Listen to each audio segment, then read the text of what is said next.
This is Amb Pirate with Capital Chaos TV. I am at Ace of Spades in Sacramento, sitting with the talented, the only Richard Patrick of Filter. It's good to see you, Amber. And how are you feeling today? How was San Francisco? Did you like my voice when I said that? I do. We're going to have some fun today. I'm going to pick his brain. We've got 4.5 minutes, maybe even 7, where we're just going to get into what's been going on in his world. So I know that you're on day 9, day 8 of this tour. Is there any place that you're super stoked to go and see that maybe you haven't been, or that just you really, really like the vibe? Oh, I'm just having a blast with the vibe. I've been all over the country about 100 million zillion times. So I've seen everything, but it's fun because half the band's from Australia. So they're like, whoa, America, it's big, you know, it's a lot of distance, you know, but they're from Australia and things are very far away too, but we are packed with goodness. And they're out there discovering it, so it's kind of fun for me to watch them, you know, find the country that we live in. Country, I get it. So you've been doing Filter since '93, and now you've got a couple new people, new kids that are on board. Can you give me a little bit of background about the members that you have, and maybe how you found them, or how it came to be today, right? Meow. I have a friend, Gail Perry, who was telling me about this guitar player. She knew that he was getting interested in scoring and doing all sorts of stuff. And we got together, and I was just like, hey, let's just goof off and write a song. And we wrote this song, and it was very inspiring and new. And part of the first half of this record that we're working on, which is coming out, it's the 7th Filter record, number 7. Craps. And you know, I went to Brian, I went to Ben Gross, I went with Blumpy, I you know, worked with all these guys, and we set up Gino, and I did like 3 or 4 songs with them, and then I did some stuff with Johnny Radke, who's still a part of the band. Everybody's still a part of Filter. I don't believe in, I just like more people involved, and so when I worked with Umi, Johnny was telling me that he was getting a little, I wouldn't say fatigued or anything, but he was getting a little like, hey, you know, I wanted to check out some other stuff. There's some friends of mine that you know, this is what he said, there were friends that are working on projects that I might want to get involved in. I'm like, go for it. You know, Johnny's in Ashes Divide, he's in, he was in Kill Hannah. Everybody's, you know, I was in 9 Inch Nails. Everybody's got other connections. I was in Army of Anyone with the DeLeo brothers. We all have connections to all these different musical outlets, and I think it's you have to expand your creativity, and you have to have as many things as you can going on. So he said, why don't you know, check out some other people? So I was like, well, Umi is working on the record with, this is where Umi comes in. He's this writer composer kind of person, and we started working on some material together for other things.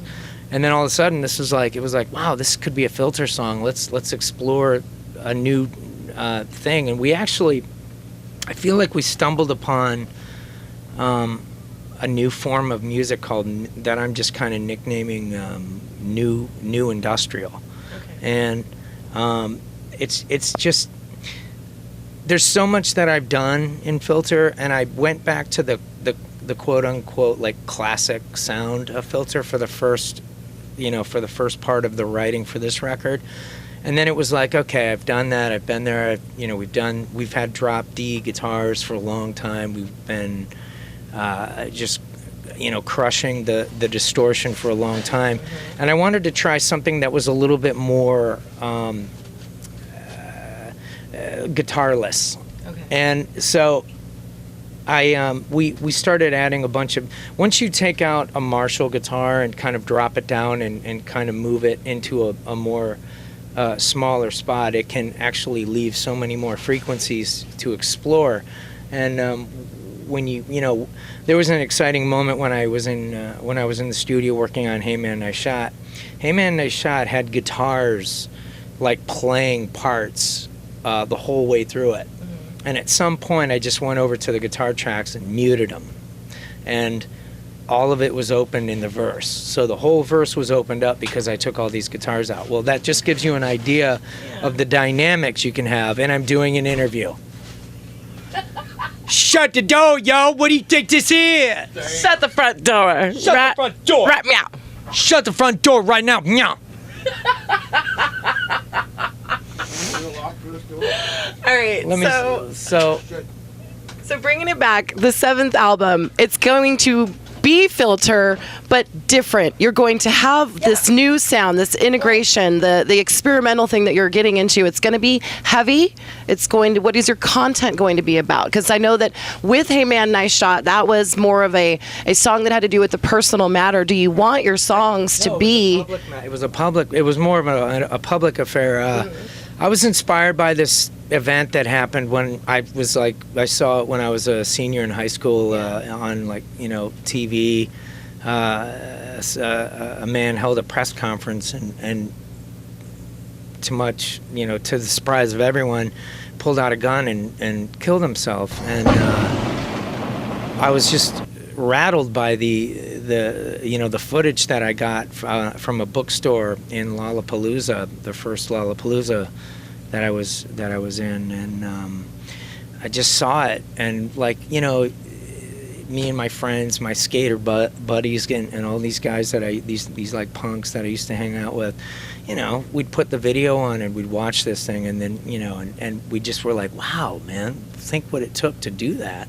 So it was kind of like, I was 25, and I was like, a lot of my life experiences I was just kind of putting away because, I wasn't sure how I was going to talk about like drugs and alcohol and stuff, especially with my mom and dad. And so I just chose things out of headlines and just kind of wrote about some stuff like that. And, with every record, Take a Picture was about one of the most embarrassing moments in my life, but at the same time, I turned something that was bizarre and strange into a love song to my father, and me kind of owning up to the fact that I do care what he thinks about me, and I'm worried that my behavior might hurt his feelings. At the same time, I was also, saying, "Hey, Dad, I'm doing pretty well. I've managed to go platinum, and or whatever that means. I've managed to live the dream that I wanted." So the writing is all over the place for me. It's always been that way. This record, my father died about a month ago, and I went from working on the music to the song called Take Me to Heaven to my dad's bedside where he passed away, and I was looking into his eyes, and his eyes got blue, and he kind of looked at me, and I could see that he was grateful that I was there, and then he just kind of faded away. And for a brief second I was just kind of like, man, I wish I could go with you, take me with you. So it's it's just this analysis of the complexity of life, and I wish it were real. I wish there was an afterlife. I don't believe in it. Carl Sagan, he doesn't want to believe, he wants to know. That's what he used to say when he was alive. And I'm kind of like that. I need fact, I need some facts. But at that moment, I wish there was an afterlife. I wish there was something that connected us. I don't know that there isn't, but, I doubt it. And so, that right there is all lyrics, and I can write about that stuff. And, and the beautiful thing about getting a little older is the fact that you can share your experiences with everybody. And I have such a lyrics just fly now. I mean, I used to have to think and think. I'm like, man, what am I gonna write? When I was a kid, now it just comes naturally and everything pops in. So because I have such a wealth of tragedy to use. So you've done many things, you've seen many things, and you're going to continue. Looking back, what's maybe the one thing or the message that you want people to remember you for, or the thing that when they say your name, that the first thing that pops into their mind? He's a great singer.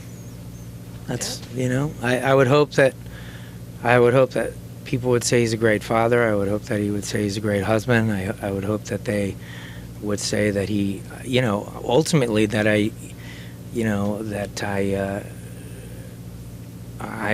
absolutely wanted to make a difference with my life, and I wanted to go out and alert people to things that were happening, as well as examine what's under the rock and look at the surface underneath it, and as well as someone who was a musical, just someone that was this, I'm not going to sit here and talk about what I want people to remember me by, in the sense I just hope that it's good stuff. It's all happy and good stuff. I've never been asked that question, so you got me stumped. You got me stumped, girl. All right, I won't take up too much more of your time. I know that we're all happy to see you here in Sacramento. It's always a pleasure. Oh, by the way, I just want to say I'm a huge Sacramento fan. I love Sacramento. Deftones is absolutely one of the most important bands in the world, and Chino is and all those guys, Steph and Abe, they're wonderful, amazing people. So you done good, Sacramento. Thank you. Please keep an eye out for the 7th album. Do you have a timeline or when we can maybe keep an eye out for it? And do not steal it. Purchase it and share it with your friends by having them purchase it. That's called supporting the musician who works hard for you. Actually, if you want to get directly involved with it, Wind Up Records is teaming up with Pledge Music, and we've started a Pledge Music account with all kinds of shenanigans over there. So if you visit that page, it'll be going live soon. Okay. But yeah, if you love your band, if you love the music, always support local music, support national music, support all music. If you are, I've had the most amazing career in music, and I'm so grateful for the fans, and this is a way for them to get directly involved with us and hang out with us and stuff. So it's a cool thing. I like it. That's rad. All right. Yeah. We're going to wrap up. I want to thank you again so much for taking the time to meet with Capital Chaos. Please find this guy. I can't even say enough about how amazing you are, Richard. I just want to thank you so much for continuing to make this type of music for the world that we're in. So I appreciate you sharing your talent. Thank you, Amber, and as always, it's a pleasure and an honor to be with you. Thank you. Hey, this is Chuck Billy from Testament. I'm blowing it up. I'm blowing it up. Blowing up. On Capital Chaos. Capital Chaos. Capital Chaos TV. Motherfucker.